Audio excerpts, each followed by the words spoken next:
Guys, perasan tak? Tahun ni merupakan tahun ke-80 UMNO dalam politik negara kita. Tapi tahukah anda macam mana asal-usul atau kronologi semua ni bermula? Segalanya bermula secara rasmi pada 11 Mei 1946 kat Istana Besar Johor Bahru. Pada 11 Mei 1946, satu kongres besar orang Melayu diadakan di Istana Besar Johor Bahru. Daripada perhimpunan bersejarah itulah lahirnya UMNO, iaitu Pertubuhan Kebangsaan Melayu Bersatu. Matlamat awalnya jelas menentang Malayan Union, mempertahankan hak orang Melayu, melindungi institusi Raja-Raja Melayu dan menyatukan orang Melayu di bawah satu gerakan politik. Dan UMNO berjaya. Tekanan rakyat akhirnya memaksa British untuk membubarkan Malayan Union pada tahun 1948 dan digantikan dengan Persekutuan Tanah Melayu yang lebih menghormati struktur tradisional Melayu. Namun perjalanan UMNO tidak terhenti di situ.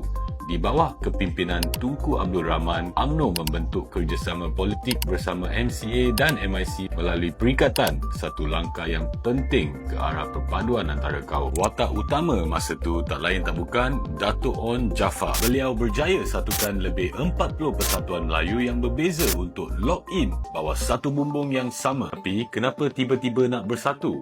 Sebabnya satu je, Malayan Union. Masa tu, British cuba nak adjust kuasa Raja-Raja Melayu dan longgarkan syarat kerakyatan. Orang Melayu masa tu memang tak boleh duduk diam, terus bangkit nak pertahankan hak. Daripada sekadar gerakan protes, UMNO kemudiannya jadi major player dalam rundingan kemerdekaan. Bila Malayan Union berjaya dibatalkan, dorang mula terlibat dalam rangka Perlembagaan Persekutuan. Itulah asalnya kontrak sosial dan struktur pentadbiran Malaysia yang kita lihat hari ini. Sekarang, lepas 8 dekad, dunia politik dah berubah jauh. Dari zaman surat khabar fizikal sampai zaman viral kat media sosial, organisasi ini lalui macam-macam fasa evolusi untuk kekal relevan dalam arus alaf baru. Walaupun landscape politik pada hari ini tidak seperti dulu, kita kena faham sejarah asal-usul yang menyumbang kepada pembentukan negara kita pada hari ini dan juga segala pengorbanan daripada pemimpin generasi terdahulu yang menyumbang kepada kemerdekaan, keamanan dan keharmonian yang kita semua nikmati sehingga hari ini. Secara ringkasnya, ini 4 misi utama yang kena tahu.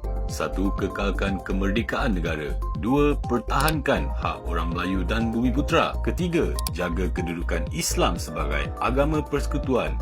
4. Mengekalkan dan mempertahankan kedaulatan institusi Raja-Raja Melayu. Dan terima kasih atas segala usaha, inisiatif dan sumbangan daripada UMNO yang bukan hanya memberi kesan positif kepada yang berbangsa Melayu tetapi semua warga negara Malaysia tanpa mengira bangsa dan agama. Latar belakang ini adalah sangat penting untuk kita memahami asas perjalanan politik Malaysia hingga ke hari ini. Korang rasa boleh ke UMNO bangkit semula?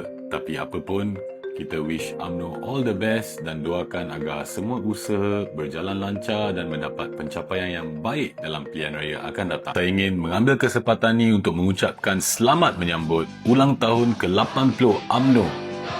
Kita bulatkan tekad dan satukan hati. Kita rapatkan sah.